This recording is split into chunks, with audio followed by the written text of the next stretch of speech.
Guys मेरा head wash हो गया, चल रहा है ना, कहाँ चल रहा है मेरा हेड वॉश क्या मैंने यहाँ से मरे और अब मेरा होने वाला है केराटिन वाला प्रोसेस। ठीक है, यही प्रोडक्ट्स यूज होंगे ना? मुझे दिखा दूँ। सो ये वाले प्रोडक्ट्स यूज़ हो रहे हैं केराटिन के लिए। ये उल्टा क्यों दिख रहा है दीदी? उल्टा ही दिखेगा फोन में। मैट्रिक्स यूज़ करके देखूँ मैं। मैट्रिक्स यूज़ करके देखिए, क्योंकि मैट्रिक्स क्या रहेगा ना, मैट्रिक्स का उसी लॉरियल नहीं करो, लेकिन लॉरियल एक्सटेंशो वाला नहीं किया था शायद, मैंने प्रोफेशनल वाला किया था। एक्सटेंशो आप मुझे शेयर कर देना। So hello guys, good morning. कैसे हो आप सब? आई होप कि आप सब बहुत अच्छे होंगे और मैं भी बहुत अच्छी हूँ। सो वेलकम है आपका फिर से एक बार मेरे नए ब्लॉग में और मेरे चैनल में, जिसका नाम है खुशीज़ वर्ल्ड ऑफिशियल। सो जैसा कि आप देख रहे हैं कि मेरा नेक्स्ट प्रोसेस शुरू हो गया है, जो कि है केराटिन का। और इससे पहले आपने मेरे जो 2 वीडियो देखे हैं कलर और स्मूथनिंग के, तो आई होप कि आपको मेरे वो वीडियोस अच्छे लगे हों। तो प्लीज़ मेरे इस वीडियो को भी ज़्यादा से ज़्यादा लाइक करें, शेयर करें, एंड मेरे चैनल पर नए हैं तो प्लीज़ इसे सब्सक्राइब ज़रूर करें। और सो मेरा हेड वॉश हो गया था स्मूथनिंग के बाद। आज 3rd डे था स्मूथनिंग के बाद का, तो मेरा हेड वॉश हो गया है। और हेड वॉश के बाद अब आप देख रहे हैं कि दीदी मेरे बालों पर केराटिन क्रीम अप्लाई कर रही हैं। और केराटिन क्रीम को भी जैसे कि हम स्मूथनिंग या रिबॉन्डिंग क्रीम अप्लाई करते हैं, स्ट्रेटनिंग क्रीम अप्लाई करते हैं बालों के रूट से 1/2 या 1 इंच की दूरी पर, सेम वैसे ही हम केराटिन क्रीम भी अप्लाई करते हैं। केराटिन क्रीम बेसिकली हमारे बालों को नरिश करने के लिए, प्रोटीन प्रोवाइड करने के लिए किया जाता है केराटिन ट्रीटमेंट, जिसके बाल डैमेज होते हैं। जैसे कि आपको पता था कि मेरे बाल मेहंदी वाले थे, तो इसलिए मेरे बाल थोड़े से पहले से भी डैमेज थे। और जब हम स्मूथनिंग का प्रोसेस या स्ट्रेटनिंग का प्रोसेस लेते हैं तो बाल उससे हमारे और थोड़े डैमेज हो जाते हैं। सो यहाँ पर छोटी वाली दीदी और कस्टमर आ गए थे, उन्हें हैंडल करने लगी थी। सो यहाँ बड़ी दीदी जो हैं, रीना दीदी, वो मेरे बालों में क्रीम अप्लाई करने लगी। आपने देखा क्रीम का भी प्रोसेस लगाने का सेम वही होता है, ठीक है। और जब हम केराटिन का प्रोसेस करते हैं तो इसमें भी हमें स्मूथनिंग की तरह स्ट्रेट ही बैठना होता है, बल्कि इसमें उससे ज़्यादा हमें स्ट्रेट बैठना होता है, ठीक है। और इसे लगाने के बाद में हम वॉश नहीं करते हैं, इसको बालों में वैसे ही ड्राई करते हैं, सूखने देते हैं। पहले हम इसे अप्लाई करने के बाद में सारे बालों में 30 मिनट के लिए, हम 30 से 40 मिनट के लिए, कुछ केराटिन क्रीम्स में थोड़ा ज़्यादा समय होता है, 1 घंटा भी होता है, किसी में 90 मिनट भी होते हैं। तो इतना मिनट हमें वेट करना होता है और उसके बाद में फिर हमें क्रीम को बालों में ही ड्राई करना होता है। ड्राई करने के बाद में जब बिल्कुल 100% ड्राई हो जाते हैं, फिर हम उस पर प्रेसिंग अप्लाई करते हैं। वो प्रोसेस आप आगे देखेंगे।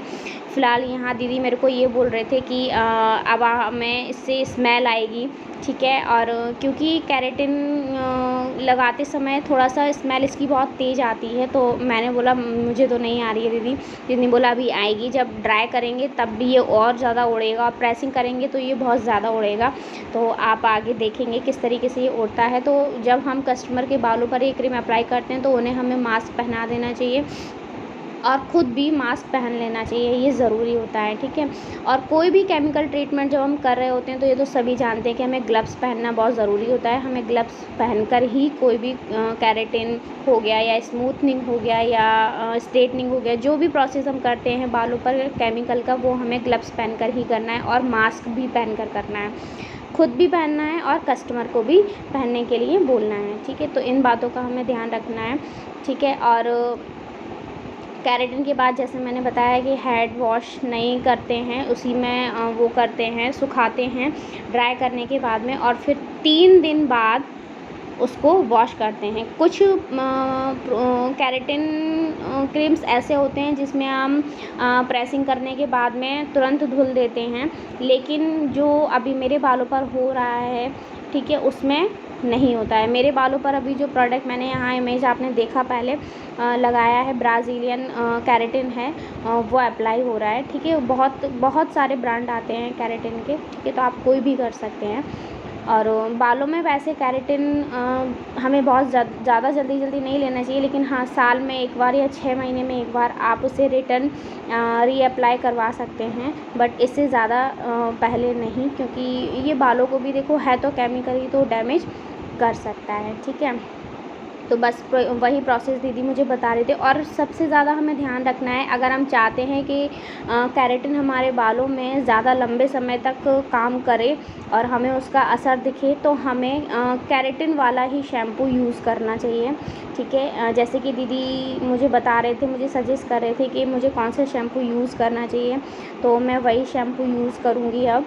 ठीक है, दीदी ने बोला मैट्रिक्स आप यूज़ कर सकते हो। ठीक है, लेकिन दीदी ने बोला कि मैट्रिक्स बहुत कम लोगों को सूट करता है, लेकिन तुम करके देख लेना, दीदी ने बोला। तो मैंने कहा मैं चांस क्यों लूँ, वैसे ही मेरे बाल बहुत ज़्यादा डैमेज थे पहले, और मुझे बहुत चीज़ें जो है मुझे कम सूट करती हैं, तो इसलिए फिर दीदी ने बोला तो फिर तुम एक काम करना, लॉरियल एक्सटेंशो यूज़ करके देख लेना।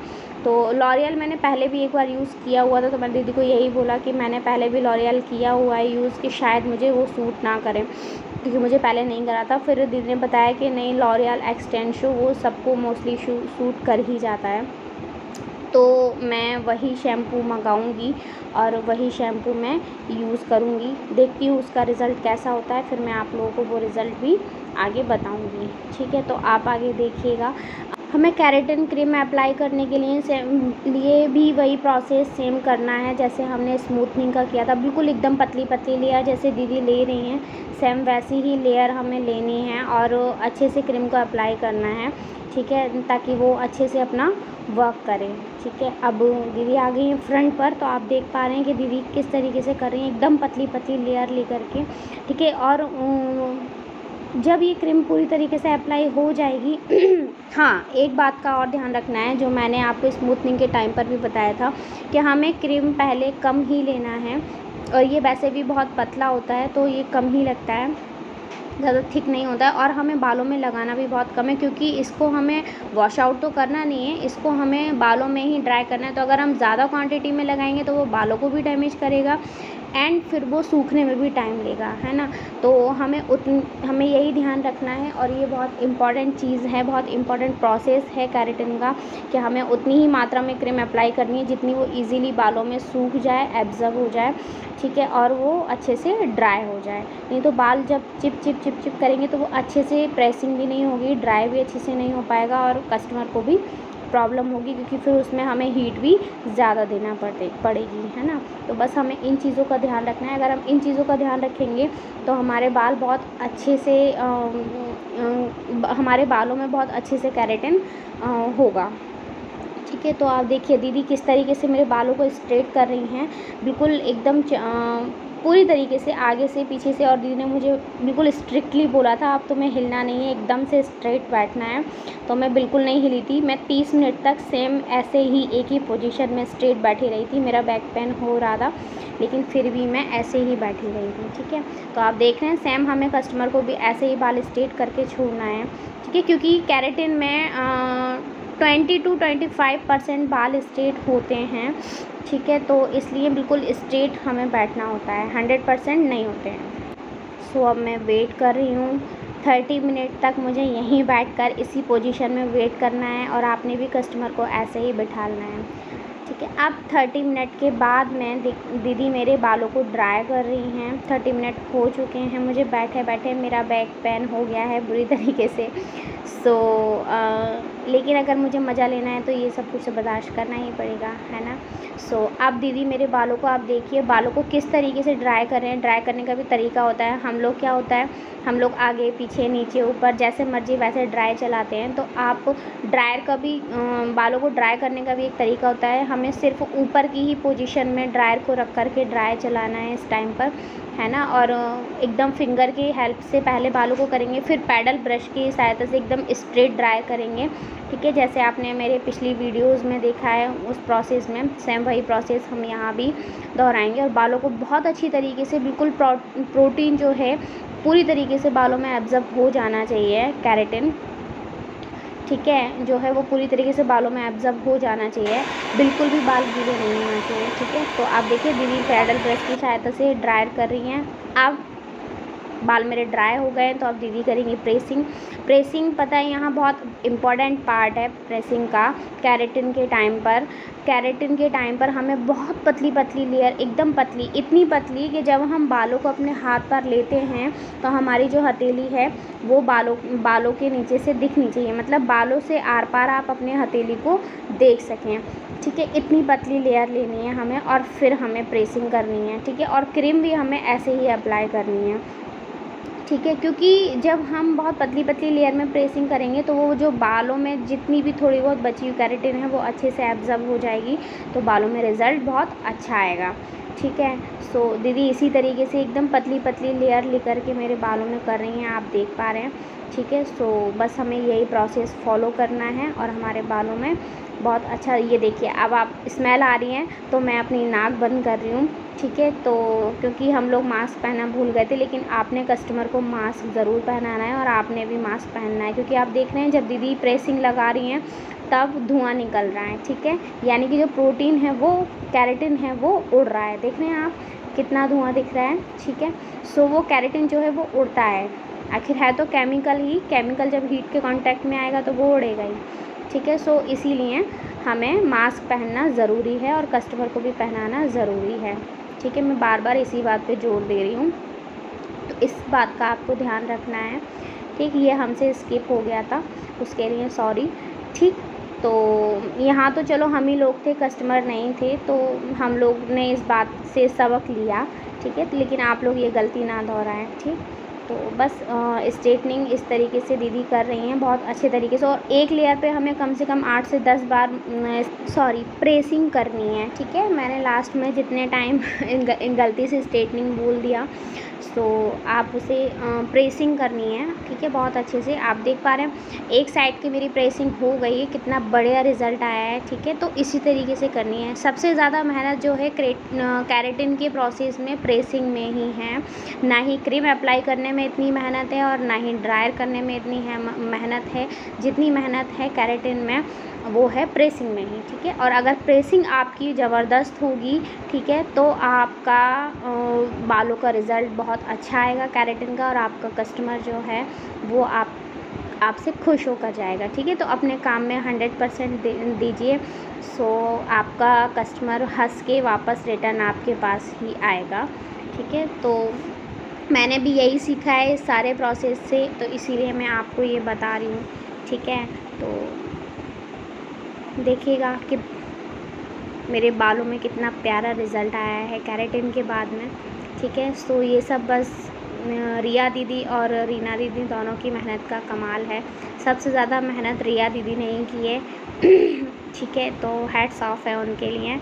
ठीक, और उनको मैं बहुत बहुत थैंक यू भी बोलूँगी, वो मेरी वीडियो देख रही हैं, तो आपको रिया दीदी बहुत बहुत धन्यवाद। ठीक है, मेरे बालों में इतनी अच्छे से प्रेसिंग करने के लिए जो मस्त रिज़ल्ट आया। सो ये है मेरे बालों का आफ्टर केराटिन रिज़ल्ट। ठीक है, मेरे बाल कितने सुंदर लग रहे हैं, कितने प्यारे लग रहे हैं, और पहले मेरे बाल कैसे थे। ठीक है, तो आप देख पा रहे हैं, मैं अभी लास्ट में आफ्टर और बिफ़ोर वाली फ़ोटो भी लगाऊंगी, तो आप देखिएगा ज़रूर। ठीक है, बहुत मतलब मैं बता नहीं सकती मैं बहुत खुश हूँ अपने बालों को इस तरीके से देख कर के। ठीक है, और मज़ा आ गया, मेरा दिल खुश हो गया।